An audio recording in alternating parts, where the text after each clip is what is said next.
The year was 1979, and a young Val Kilmer was studying at the age of 19 at Juilliard, New York City, learning how to act. Sitting in a chair, frustrated, but hopeful. And he thought of a poem, so he jotted this down. Once again, 1979, Juilliard. The name of the poem, Acting Class. Quote, "These acting scenes are death pennies hanging over my head, but we're all friends here, sitting in chairs designed by Satan. A million miles away from this pontificator, juicing over the eternal springs of moment-to-moment acting, watching the scrupulous, tired teacher, while 35 drums for Allah pound me out of my mind. This nimble noisemaker makes ready to scatter and flee in disease. Then I shall rifle through my garden memories. She loves me not. So I stay away from flowers. On to lunch in my mind. It's a lappy dog and a French fry. Get out the book and to digest with the alphabet. Don't you bet? The world has oceans of paper-clawing laws that claim particles of dust are in order. Nobody is perfect, especially if you get me. Not even Linda Kozlowski, but she comes close." End of the quote. That's only part of this poem. It's actually about half of the poem. The second half of the poem, I didn't really understand. Take a look at it if you want. The poem is called Acting Class. You could probably find it online. That's how I found it. And I found it very clever how he put into a poem all of his feelings of frustration about learning how to act at the tender age of 19. And I like how at the very end of the first half of his poem, he mentioned one of his classmates, Linda Kozlowski. And if you remember, Linda Kozlowski was in Crocodile Dundee, the love interest of Paul Hogan, the blonde, Linda Kozlowski. She went to Juilliard with a young Val Kilmer, and it looks like he had a bit of a crush on her and her talent. So welcome once again to the Actors Room. My name is Jeff Tarowski. We will dedicate this episode in loving memory of Mr. Val Kilmer, a very talented and a very different kind of guy opposed to all the other people I've highlighted in my show. They're all kind of different in their own way. And I consider Mr. Kilmer to be a genius, both intellectually and artistically. It'll be fun talking about him. He will be missed. Great talent. Gave us something to watch over and over again with his performances. And he seemed like a wonderful man. So sit back, relax, grab that beverage tonight. Whiskey, beer, wine, or a soda. And I hope you enjoy this episode of The Actors Room, highlighting Val Kilmer. Here we go.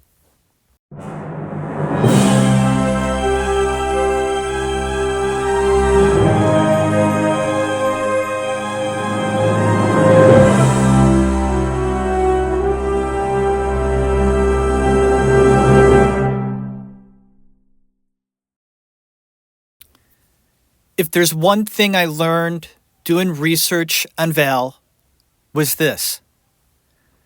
He loved life. He loved his family. And he loved art. If you saw the documentary Val that he put out a few years ago, you get a good look at who he really was. And I give him a lot of credit for putting that documentary together. I could never have done what he did. He was so sick at the time when he made that doc.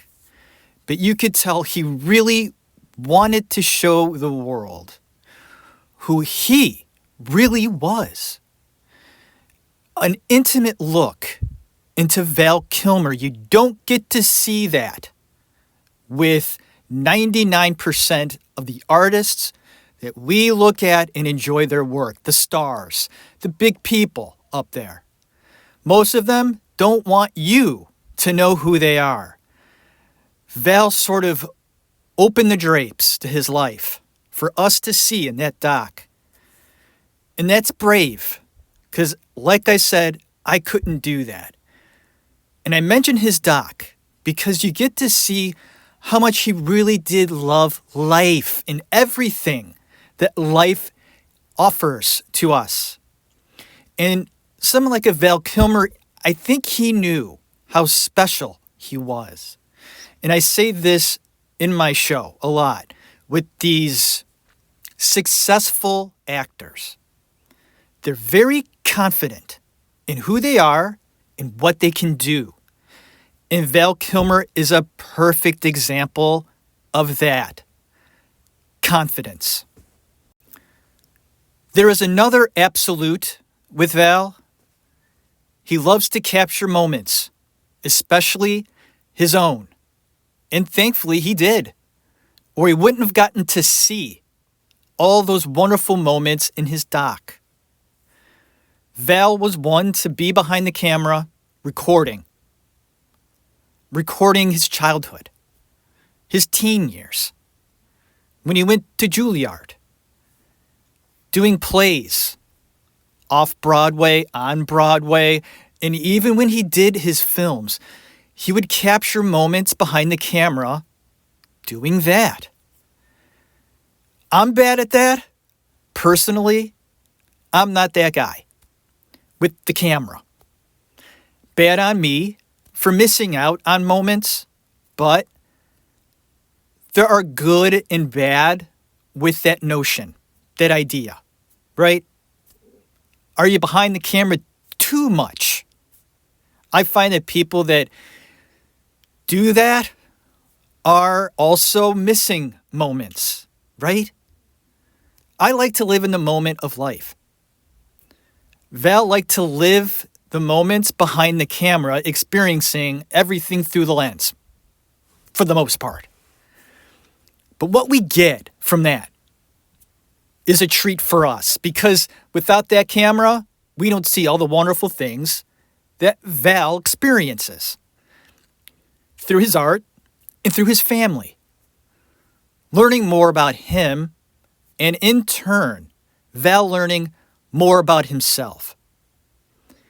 And he's a very special case when it comes to artists and even just people. He had a very high opinion of himself. That's my thought on Val. He really did love himself. I just got the feeling watching that doc and finding out more about him. When I say confident, I say it in spades with Val. And because of that, he became successful. Being confident. Knowing you could do it. Knowing that you had the smarts and the talent to do so. Is that rare? Are there a lot of successful actors that have Val's trait but are hiding it? Val was very open about his confidence, I think. I find him to be fascinating in that way. And learning about him, I wasn't surprised at the things I found out. Nothing extraordinary or shocking, I want to say, but interesting. So I hope you enjoy learning a little bit more about Val through my show. And if not, maybe picking up a few things here and there. Like, oh, that's interesting information. I'll share that later on or just tuck it away. Thank you for, giving me that. So I hope you enjoy this and hope everybody out there is doing well. I'm doing okay. So let's start at the beginning, where we always start, when he was born, 1959. Actually, New Year's Eve of 1959. He grew up in Los Angeles. He's the second of three boys. And his parents got divorced when Val was around 8. Got a stepfather. And from what I understand, they were pretty well off. He grew up not wanting much and went to a high school called Chatsworth. And if you remember my Kevin Spacey episode I did about 4 or 5 years ago. I can't believe that was 5 years ago. I did a Kevin Spacey marathon. 3 parts of Kevin Spacey because he's just... okay. I didn't know. He's just that interesting, right? And controversial. I mentioned in Kevin Spacey's episode that he went to Chatsworth as well. And Kevin Spacey saw Val Kilmer on stage at Chatsworth High School at one point in a young Kevin Spacey moment. And pretty much convinced Spacey in his own right that's what I want to do. He was so inspired by Val. Val was younger than Kevin. But nonetheless, Chatsworth High School, Mayor Winningham also went there. And I always say her name wrong. Winningham? Hold on. Mayor Winningham. I actually said it right. But honestly, I want to mention this right now. Did some research at this Chatsworth High School, right? Kevin Spacey went there, Mayor Winningham. Thank you. And Val Kilmer supposedly went there too. I found Val Kilmer nowhere in a yearbook in 1977, 1976, 1975, 1979, anywhere in the 70s. There is no Val Kilmer at Chatsworth High School. And you say, well, he missed picture day. I did research on that too. When they say that you didn't make the yearbook pictures, they have at the very end the people that didn't make it camera shy. Nothing. No Val Kilmer. Why is that? Is the universe fucking with me with this goddamn high school yearbook shit? Kevin Spacey's in the yearbook. Mayor's in there. They were in the same class. Class of 76, I believe. Now, Val was younger, I guess. So I looked at the juniors in that year. Nothing. Sophomores, nothing. What is that? How did Val sort of go under the radar in the yearbook universe? He just wasn't part of that thing. The whole yearbook thing? I need confirmation about this stuff, ladies and gentlemen. You know how I am about this. I looked it up. I wanted to see Val Kilmer's fucking picture in the yearbook. Not there. I guess he did plays there. I can't find any documentation or proof of that. I can find proof that Kevin Spacey did plays at Chatsworth. I can find proof that Mayor Winningham did plays at Chatsworth. I can't prove Val Kilmer went to Chatsworth. They say he went to Chatsworth. I say nay. I say that's false. He went somewhere else. Maybe Fatsworth, down the road.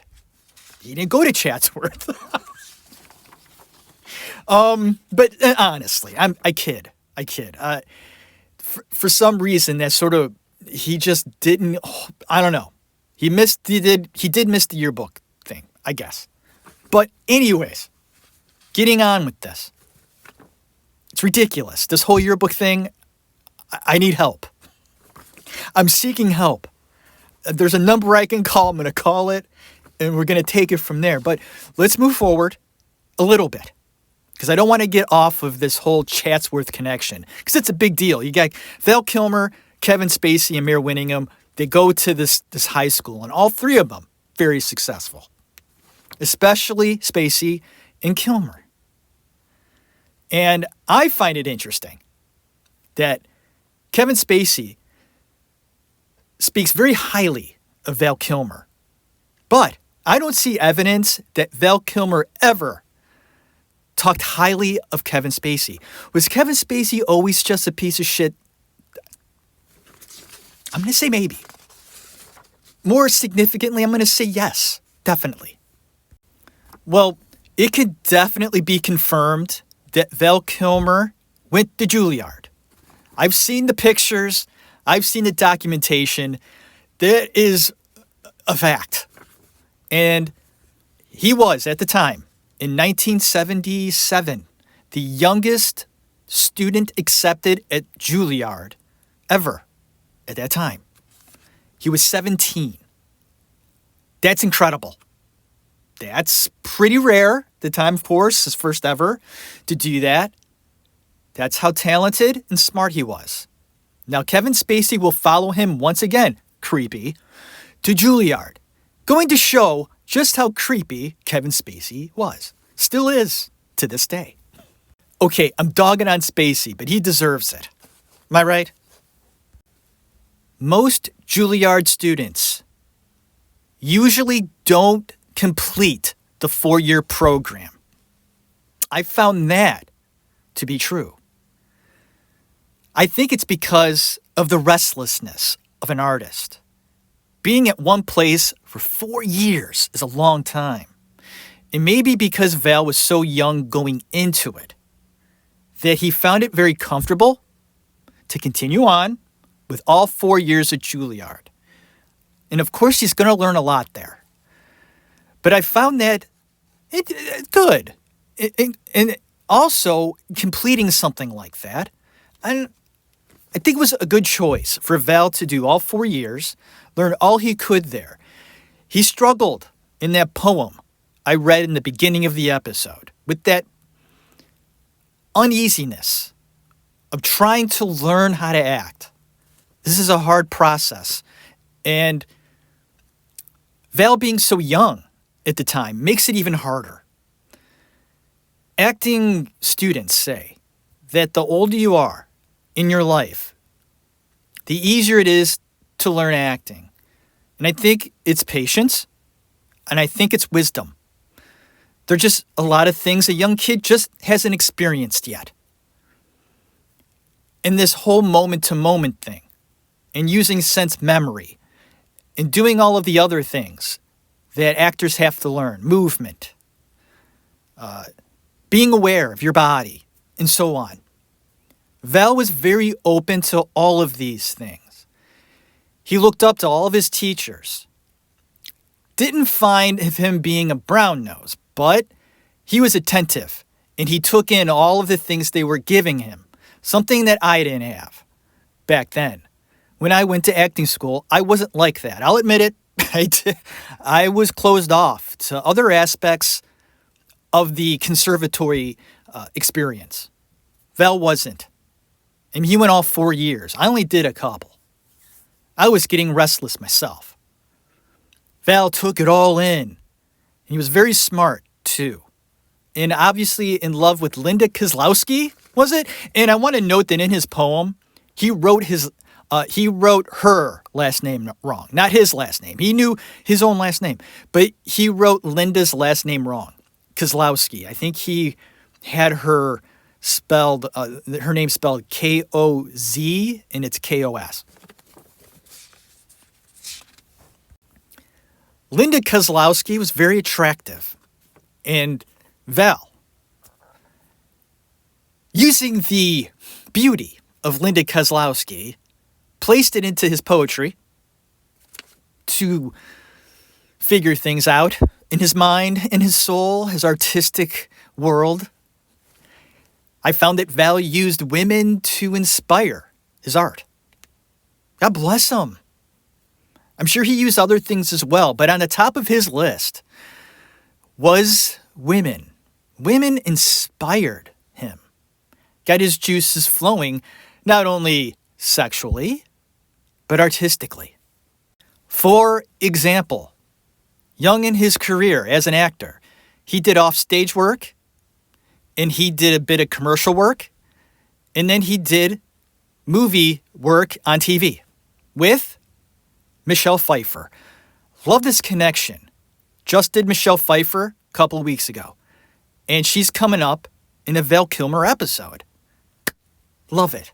This was by chance. Didn't plan it. but early in his career, doing a TV movie in the early 80s with Michelle Pfeiffer. So inspired by Michelle, another beautiful woman, that he writes poetry for her, about her. And I think he published it, this bit of poetry, at one point, a few years down the line. He's publishing poems inspired by Michelle Pfeiffer. Way to go, Val, and showing, once again, how women inspire him artistically. He was in an off-Broadway play called Slab Boys with future stars Sean Penn and Kevin Bacon. And in the documentary that Val put out, you get to see some great backstage stuff behind the scenes while they're doing this play. Val, being Val, was filming, recording backstage of Sean Penn and Kevin Bacon. How great is that? That's the stuff I love. That's the little stuff I eat up, because that was before they were all big, especially Sean Penn and Kevin Bacon. I don't know. Am I the only one that gets off on that stuff? Is that sort of yearbook oriented, where you're seeing pictures, snapshots, and whatnot? These recordings of behind the stage stuff where you get to see who they really are, in a way, I guess. I mean, I guess Sean Penn and Kevin Bacon might have always been on. They call it being on. But you can't be on all the time in performing for the camera. It looked pretty behind the scenesy to me, if that's a phrase. I made it up. It was behind the scenesy. And that was the stuff that Val Kilmer loved. And I find it, I don't know, disappointing, I guess, that Kilmer didn't do any directing. Being behind the camera the way he was, you would think he would have directed. But maybe it was just capturing moments. I think that just as a person, he might have enjoyed sitting down at the end of the day, unwinding, putting in that VHS tape, right? Because that's what we had back then. And you could put in that VHS tape, sit back on your couch, either with your family or alone, and reliving all the things that you did during the day or in your past. I do that too. I love to relive those moments. My father was great at recording our childhood. I have tapes downstairs of all these memories that I can relive by putting in a VHS tape. I know you can transfer them over and all that stuff, but we still have the VHS tapes, and I put them in from time to time, and it is like going back in time. Fascinating stuff. Recording all that. Val loved it, and I love him for that. I wish I was more like that. Capturing the moments, reliving them. And I want to do that for my kids too. I'm sure Val's kids love that. They could see their dad when he was younger, and oh, look at Dad when he was on Broadway with Kevin Bacon and Sean Penn. I wonder what that was like. And I'm sure Val talked about that with his kids. I don't know. There was something very humane about Val. I could identify with him in that way. The humane way, I can't really identify with him in terms of talent and an intellectual brain that he was. I can't. Okay, maybe brushing along the lines of talent, maybe, but I don't. Also, his drive, which we'll get into, because of course he becomes successful. His looks helped, and his confidence, being at the right place at the right time. He went on endless auditions. I found that he did turn down a lot of work in film, especially early. Turned down Pony Boy in The Outsiders. Went to see Thomas Howell. That should have been Val. Think about that. Val Kilmer is Pony Boy. Oh, it would have been so good. Not taking anything away from Tommy Howell. Tommy Howell's fine, and he did a good job as Pony Boy. But Val Kilmer is head and shoulders over the talent of C. Thomas Howell. I don't think that's a bold statement. But Val turned it down because he was doing a theater project. And the theater project, from what Val says, would have folded if he left that stage play. So there's loyalty with Val. When he's involved with the project, he's there. He's going to give it 100%, and he's not going to let you down. I found that he could be a little difficult. That's that. He has. I'm not saying he was difficult all the time. From what I learned, he wasn't. But sometimes Val could be difficult. And I say this because he was a bit difficult in his very first film, his big break called Top Secret. Did not like this movie. It's not for everyone. It's not my kind of comedy. That's all. It's just the feel of it. It's that corny, really, really corny comedy. It's not my bag. I watched it for the first time, I want to say 10 years ago. I found it. I said, I've never seen this. I should see it. Top Secret. The people that brought us Airplane. I love Airplane. Airplane is my daughter Alex's favorite movie. And I thought, Top Secret, Val Kilmer, Airplane people. How bad could it be? I think it's horrible. But impressed in the way of seeing the talent of Val. His natural ability to entertain. It's just in him. He's an entertainer. Great actor, but also an entertainer. Sort of doing an Elvis Presley imitation and, dancing around a little bit, doing a lot of singing. He loves to sing. And he has a decent voice. I wouldn't consider him to have a great voice. It's decent.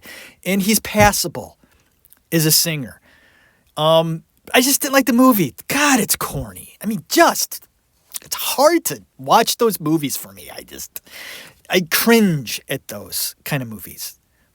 That they just don't make it. Where Airplane worked. Hot Shots worked. You know what one didn't for me? That's along the same lines. Like Mel Brooks would do that.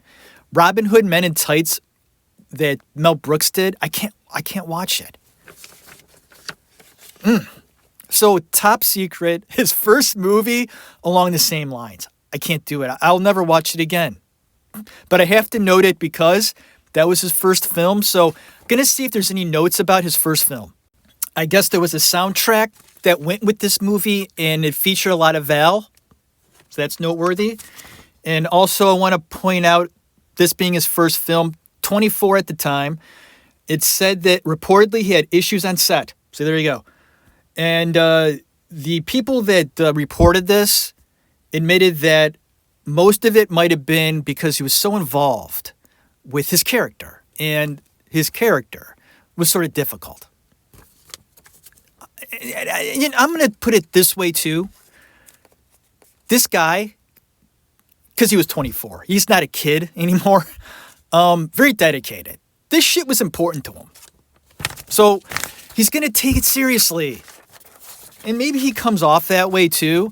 I don't want to use the word arrogant, but he might have been a bit arrogant, especially in the beginning. Got loads of talent, very bright, and he's good looking.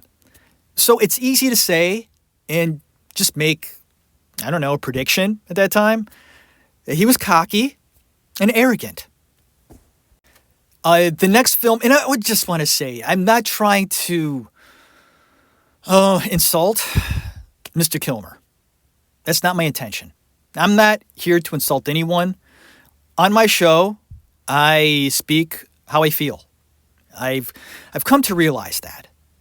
Sugarcoating and all that stuff, why? There's no point to it. People want to hear my opinions, whether they're good or bad. And I understand he's passed on.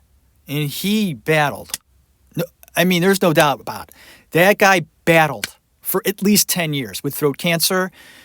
And it's sad. It really is. And I don't want to come off like I'm insulting him. I'm not. I'm just giving my opinion on how he was on his first movie. Top Secret, was it?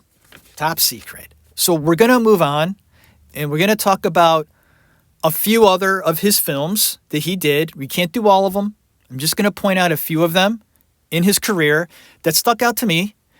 Some notes about him. I find that the very beginning of his career was the best he had to offer us. It's true. Although he did do a lot of projects in the second half of his life, I don't find them to be as significant as the movies that I'm going to point out. Because they were significant. Never nominated for a Golden Globe or an Oscar. What the fuck is that? I'm looking at this going, I thought for sure he would have been nominated for at least a Golden Globe. I don't think so. I'm looking at, let me bring this up. You might as well just do it as I'm recording. Here we go. Let's take a look. I don't think I'm wrong. There's a section here that should point out his awards. And just bear with me, folks. We're going live on this, sorta. I'm not stopping the recording. Here we go. Awards and nominations. Chicago Film Critic, Critics' Choice, Grammy, MTV Award, Satellite Award, Saturn Award. Unfreaking believable. This guy was never nominated for a Golden Globe, let alone an Oscar. I don't know. Doesn't he seem like he was nominated at least for a Golden Globe? I was shocked by that because of the amount of talent that he has and is respected as he is. I was really taken aback by that. I really was. The next film we got to bring up was in 1985. Real Genius. And this was really good. I note how magnetic Val Kilmer is. Something you can't teach. Something that he had. He was special. And I also noticed while watching this again, Val's having a good time. He enjoys doing the work. You saw it in Top Secret, but you really see it in this one. He's enjoying it. And I also want to note that you can tell when an actor is actually enjoying his work. And I saw a performance just recently of another actor, Robert Pattinson, in Water for Elephants. You can actually see him enjoying what he's doing. I could see it. I'm sure you can too. When someone is so into their role or just having a good time on set, feeling comfortable in their surroundings. Val Kilmer was very comfortable in Real Genius, and it was a hit. He's on the map now. He's going to be getting work now, consistently, and he will, and he does, because the next films we're going to talk about, ladies and gentlemen of the Actors Room, are significant. And not only that, he becomes significant, showing his talent, showing his smarts. And the one sort of valuable trait that Val had was his unpredictability. He was a master at doing things off the cuff, surprising not only the director, but his castmates, all the people around him. He had a knack for thinking outside the box, using his smarts, his instincts, in creating moments that made sense for the character and everything playing into the role and the film, the plot line. This is super important as an artist. His palette, vast. And in the projects that I'm going to talk about, you're going to see why I mention this. He was a brilliant artist, an actor. He was a true actor in every way. People say on set that when this sort of thing happened, seeing this brilliance, shining brilliance, that it swept through everyone else. Seeing this wonderful thing happen. Val had that ability. And in doing so. We get to see great performances in wonderful films. I'm saddened by the loss of Val Kilmer. And I'm getting older too. I'm watching these wonderful people that influenced me go away. Yeah, I don't like it. I don't like it at all. What is going on? Life, that's what's going on. Age, time, just the seconds going by like that. Like my heartbeat. Fast, quick, mindlessly fast. Time is a fickle thing. It's just like that. And how much Val enjoyed life. You could tell he did. And pointing out a film like Real Genius reminds you of your childhood. Those of us who grew up in that time period, in your young life. We shared that with Val. Val shared it with us, with his talent and his ability to show us something like that. It's a fun movie to watch. If you've never seen Real Genius, treat yourself. It's not really available right now in any provider, so I hope you own it. Put it in. If you don't own it, go get it. Watch it. It's worth it. But like I said, let's continue. And here we go. So the very next year, he goes from Real Genius to Top Gun. He ages about 5 years. Don't know how he did it, but he does it. He didn't want to do Top Gun. It wasn't for him. They hounded him, just like they did Tom Cruise, about doing this film. They really wanted Cruise. They wanted Cruise bad, but they really wanted Kilmer too. They wore him down. He does it. And they convince most of these actors how cool this movie is by taking him up in the jets. Nearly every castmate got sick riding the jets except for Anthony Edwards. He was the only one that didn't get sick. Val got sick. Tom got sick. They all got sick. But they were thrilled.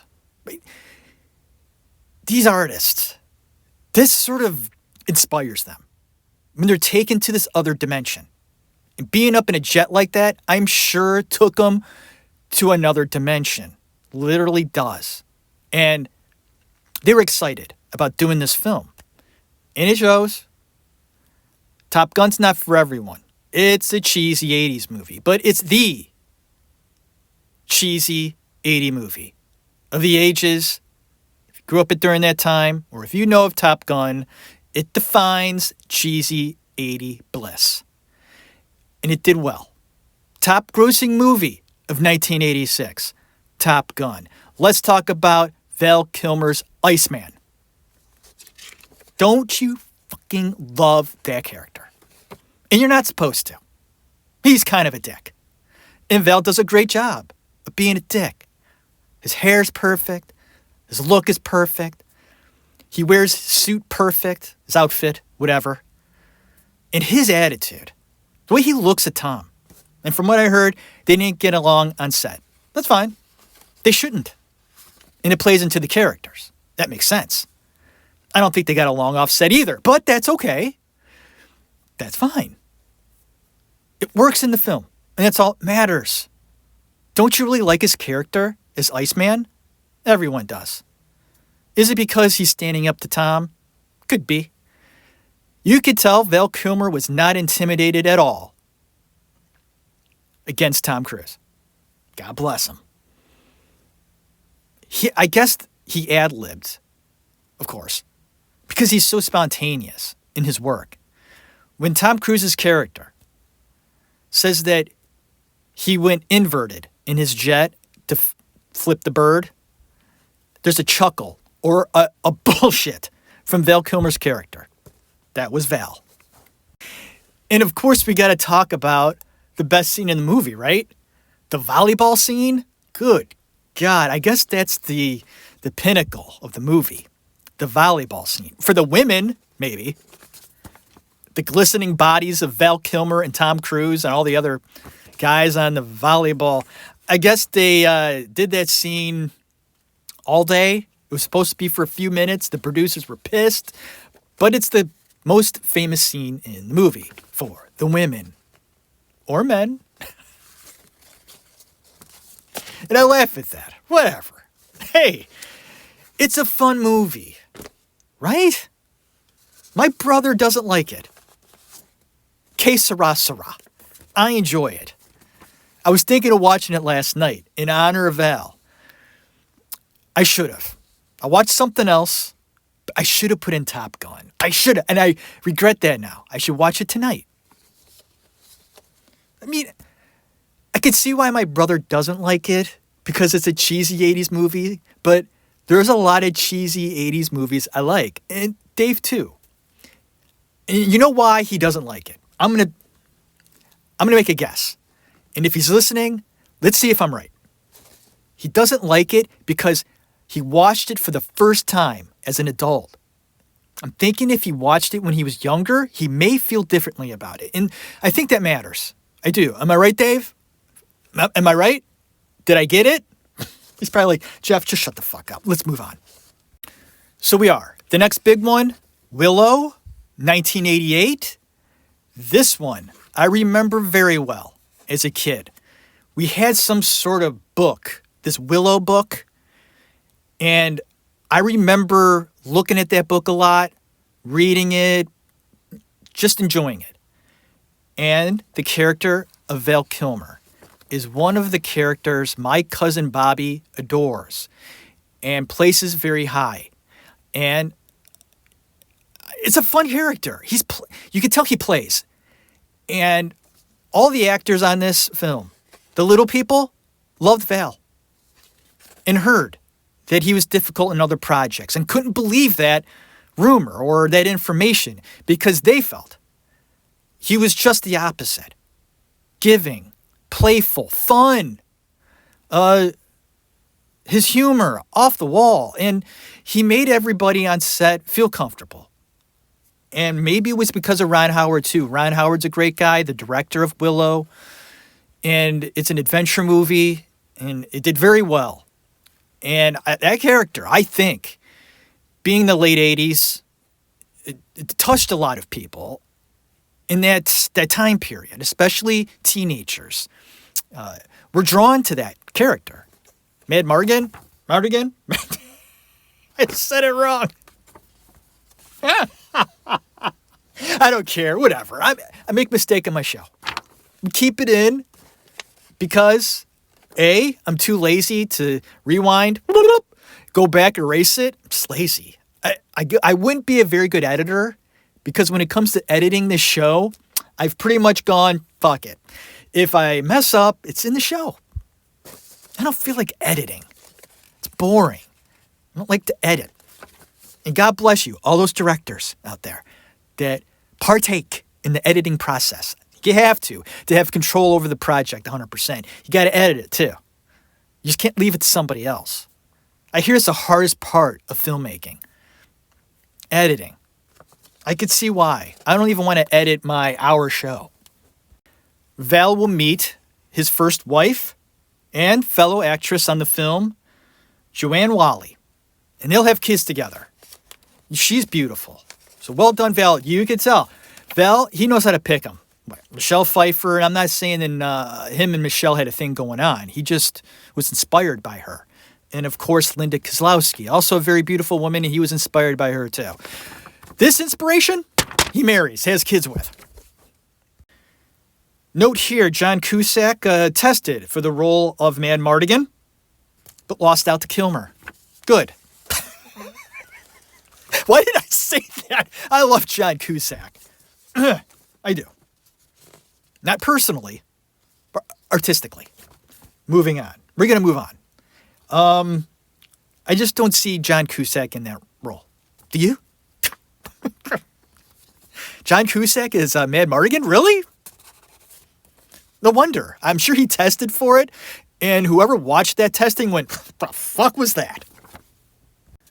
I have here that Val was the top billed actor, which means his name is seen first in the credits. He's not seen until 27 minutes into the film. Very rare. But that's because of his star status. And it happens. Even if you're not, or you don't have the most minutes, they say, right? Screen time. Doesn't mean you're not going to be top billed. He was the biggest name in that project and deserved to be, right? Am I wrong on this? Because people can be insulted by that. Like, hey, wait a minute. I'm on that screen like 85 minutes. Val's on it for about 26. Why is his name above mine? I get it. I guess I can see that. But Val can bring in the money. He'll bring in the tickets. And therefore you may get paid more. Or there may be more things on the table for you because of Val Kilmer. So you got to respect that too. Willow's a great movie. His character's phenomenal. And we'll lead on to the next two films that we're going to talk about before we wrap this up. Highlighting and giving honor to the marvelous Val Kilmer. The next movie, 1991, The Doors. He does something special. He portrays Jim Morrison. This was a coveted role. He wanted it. He wanted it badly. And this is something Val would do. He would make tapes. He would record himself as Jim, singing mostly, for the director, casting director, to see, in the hopes that this will put him above other participants, candidates, those who want the role just as much as he does. Because, folks, there's a lot of people, actors, that wanted to be Jim Morrison. Val Kilmer won out because he was the most talented, yes, and because of his singing voice. Above average singer, for sure. Not Broadway toned, but a singer nonetheless. And Oliver Stone was impressed with Val Kilmer's voice mostly. Looks were close enough, makeup and whatnot, but he trusted the talent. But there was one thing Val was concerned with the most. He wanted to portray Jim in the best possible light.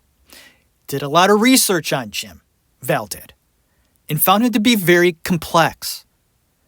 And he talked to Oliver Stone about this. This concerned him. He didn't want to come off as portraying Jim in a bad light. And he was reassured by Oliver Stone, this won't happen.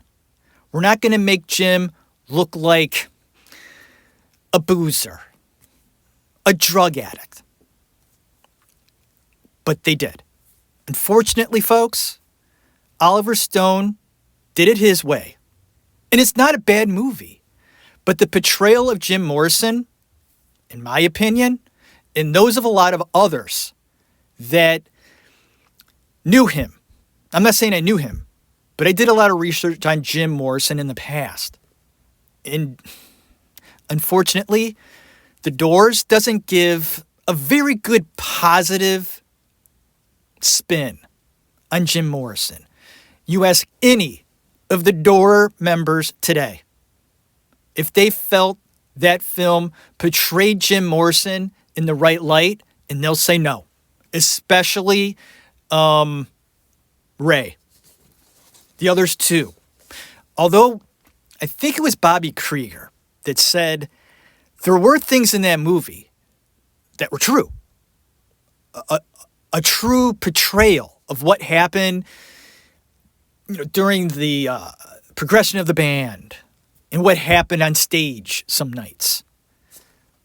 But it was Jim we wanted to see.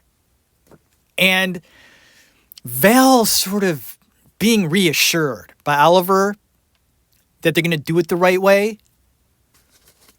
I'm pretty sure that Val, deep down, was disappointed in how, I don't know, just that's not the way Jim Morrison was. Jim Morrison was very intellectual, very calm and reserved, shy in a way. And you just don't get that from the film.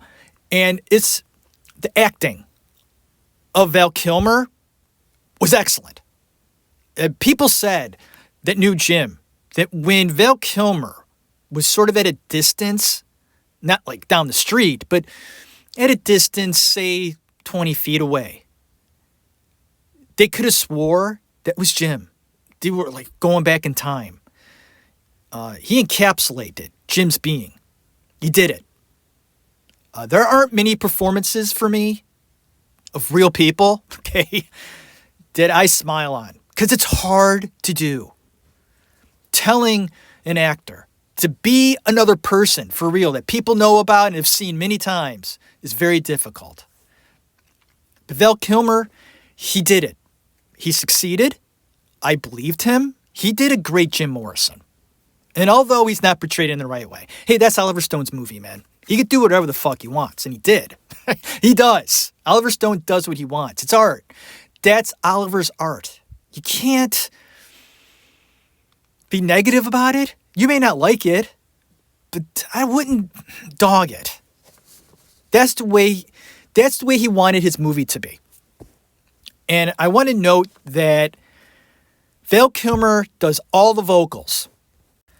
And you have to admit, he nails Jim Morrison's singing voice. I loved Jim Morrison as a singer. Just do. And Val Kilmer mimicked it beautifully. And when I went to the neighborhood playhouse, my vocal teacher, Ron Shetler, okay, he was involved in working with Val Kilmer, portray Jim Morrison. My former teacher at the Playhouse, a very good vocal teacher. And when I went to the Playhouse, that was known. And it was like, wow, that's great. He worked with Val Kilmer, and The Doors was a very successful movie, a very popular movie back in the late 90s. It was. And that was really cool to hear that. And I find it interesting, too, that at the Playhouse, my teachers, each of them knew other Playhouse alum during their young age, because every teacher I had at the Playhouse also went to the Playhouse. So they're all former students at one time. And Mr. Shetler was really good friends with Sally Kirkland. I don't think she went to the Playhouse, but they were really close. And my acting teacher, Mr. Kingston, he was good friends with Amanda Beard, who was on Married with Children. And I believe Amanda Beard went to the Playhouse, though. Our yoga teacher, Myra? Was it Myra? She was good friends with Sting. So, yeah, I just remember stuff like that because it was kind of noteworthy going, is Sting going to come in and teach us some yoga? I guess he was big into yoga. He looks it. I'm not surprised. Some notes about The Doors. Val got very into playing Jim, that he needed psychiatric help. I guess this happens. I'm not surprised either. According to Oliver Stone, Val Kilmer drinks colored sugar water through the movie because they got Jim Morrison drinking a lot. Val did not drink alcohol. It looked like alcohol, but of course it could be soda, and that's exactly what it was. So from what I get, Val Kilmer wasn't a method actor. And I watched his interview that he did on Inside the Actors Studio with James Lipton, and it was fascinating. His approach to acting, setting up characters and whatnot, was never the same. He said that with every project brought new ideas. I don't think that Val liked the monotony of the whole process. He always liked to try something new, something different. If you look at his roles, all of them were pretty much different. I think that's why we loved him so much, is because we got to see a different side of him all the time. And he enjoyed sort of just finding new things. And he found out a lot about himself, too, in the process. And God bless him for that. He felt he didn't need that contained method. He had his method. And those are the great ones, I think. The ones that I like personally, my favorites, are the ones that don't get defined by one method. And when I say that, when I said he's not a method actor, those method actors from the Actors Studio use a lot of sense memory and go to these dark places. I don't think Val had to do that. He was very talented. He didn't need to. Oh, I don't mean to insult anyone because Daniel Day-Lewis said it beautifully a long time ago. It doesn't matter how you get from A to B. As long as you get to B, that's all that matters. So whatever steps an actor has to take to get to the final result, and it makes sense to him, her, and the final outcome of the project. That's it. If you don't have to do a damn thing and you pull it off, God bless you. If you have to sleep in a gutter for 6 months to get the character and it comes out great at the end, God bless you. And doing research on this project, I found the creepiness of Hollywood come through a little bit, and I'll explain. The auditioning process of this movie was strange, and there were many actresses that expressed this later on down the road. For example, Melissa Gilbert, from Little House on the Prairie, auditioned for Pamela and said that her audition was doing a sexual scene, a bed scene in the process, and how creepy that is. She says, there's no other scenes you want me to do? You just want me to do this one, this creepy sex scene? And Melora Hardin also said the same thing. She found it extremely uncomfortable during the audition process to do a sex scene for Oliver Stone. What does this say about Oliver Stone? I respect Oliver Stone very much.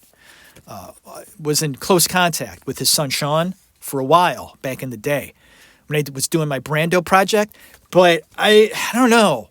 It goes to show you the creepiness of the business. It exists tenfold just in the auditioning process and what it takes to get a role. Val Kilmer had audition a lot and convince Oliver Stone to get Jim Morrison. The whining and dining of directors, and they probably get off on that shit. These people in these high places, right? The director, the producer, they make all the decisions about a project, and these people just fawning all over them. I want the role. What do I got to do? And they're auditioning these actresses. You know, what scene are we going to use to find out who Pamela really is? Let's do the sex scene. That'll be great. These choices they're making, and knowing how uncomfortable it is for these actresses and actors to do that audition, to try to get the job. This is their livelihood, and they're doing these weird things to get a job, to make money, to make a living, to pursue their art. It's a weird business. That's all I got to say. That's all I got to say about that. I had to point that in because I recognized it and went, Gotta note that. And I did. Another note is, according to a fellow actress on the film, said that Val Kilmer was not at all difficult to work with and was actually quite polite. The actress's name, Jennifer Rubin, said and joked that Kilmer made for a better door than a window, which amused Kilmer, who gifted her a book of poetry in return. Val Kilmer loved his poetry, folks. He's just gifting out his poetry books. Oh, you thought I was really a good guy on set? Here, I just happen to have a copy of one of my poetry books in my back pocket. Here, have one. And of course, as we wrap up this episode, we're going to end it with his portrayal of Doc Holliday in Tombstone. And ladies and gentlemen, I consider this to be one of the greatest supporting acting roles in the history of film. Now, mind you, I'm only 48, and I say that laughingly. Okay. And I say that because I'm limited in what I've seen. I haven't seen it all. I'm sure there's wonderful supporting performances before Tombstone. But in my lifetime, how I grew up with my brother, my brother agrees with me on this one. We love Val Kilmer as Doc Holliday. His acting in that movie is so good. It's so good. And my cousin, right, in text messages not that long ago, because Val passes, we're talking about Val, Tombstone came up, and my brother mentioned how wonderful Val is, and it's one of the best of all time. And my cousin's like, how can you say that? the best of all time. There's so many performances out there. Blah, blah, blah, blah, blah. He was beating a dead horse. Don't know why.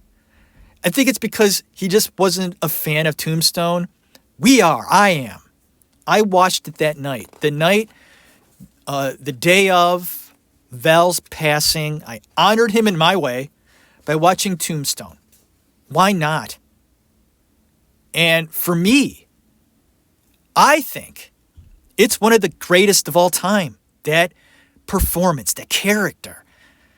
It shows you his playfulness, his dedication and homework and just being the talent that he was and everything that he had on his plate to give us, the director. I guess Tombstone, the movie itself, was a mess. The writer and director of this was fired after a month. Kurt Russell just wasn't having it and got rid of this director.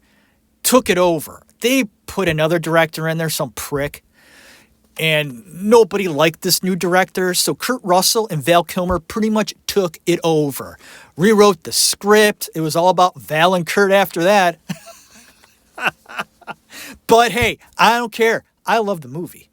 I think Kurt and Val did a great job. Rewriting it, redirecting it, sort of making it theirs. Because you get all these great actors. Look at that cast. What a cast. Tombstone? Look at the cast and go, oh my, I didn't know that they were in that. Oh, wow. Jason Priestley was in that? Yeah. John Locke from Lost is in there? Yeah. And forgetting all that, even the movie, just Val. Just a moment of silence for that performance right now. Because it's that good. I'm not exaggerating. I'm not. Am I? No, I'm not. Little things like the way he whistles walking down the street. The way he treats Billy Bob Thornton's character in the beginning of the movie. Oh, I'm sorry, Johnny, I forgot you were there. Little things. Improv. He was that good. And his death scene at the end, he placed a bed of ice underneath him to feel pain. To just get an idea of what death might be like. Brando did the same thing in Mutiny on the Bounty. And Val loved Brando. They worked together on the island of Dr. Moreau. Val, the only reason why he did that movie was to be with Brando. They got along very well.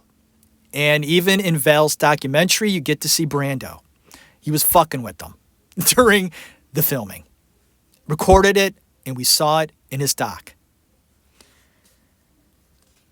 Val Kilmer will be missed without a doubt. Watch this documentary, you get to find a little bit more about him, and it was wonderful.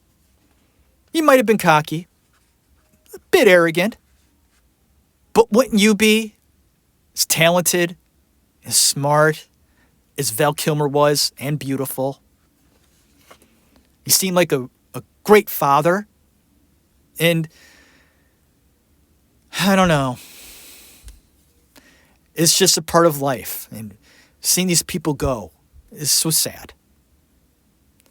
And Val, for me, he was a big part of my love for acting, and will be forever for me. And I think you share that too. There's something about him, right? Kind of like Robin Williams in a way. When Val passed, did it hurt? Like, it actually hurt me. I was hurt by it. I think it was because of he defined how wonderful acting is by his talent. I saw that. He truly did love it. And it comes through in his art. Thank you for sharing this time with me. Honoring Val Kilmer, great one. Thank you, Val. And thank you for listening. Hope you have a great day, a wonderful evening. Love life, love art. Let it be a part of your day and evening is you unwind. I'm going to do that tonight. It was a rough couple weeks for me. I got through it. Health issues, folks. It's just this never-ending thing. It's just one thing after another. One thing clears up and something else comes along. So we're getting over this last one. I can't wait what's around the corner. I can't wait. What is it, I wonder? I'm scared, folks. I'm scared. Just hurdles. You get over a hurdle. You're like, whew, that was a rough one. And then you see this next one coming up. And you're like, Jesus Christ, I just got over one. Give me at least a week. So I hope I get at least a week before the next one comes. God bless America. That's my show. The Actor's Room with Jeff Tarowski. Mostly acting and film and some personal stuff. May God bless you. Enjoy your day. Thank you. Have a good one.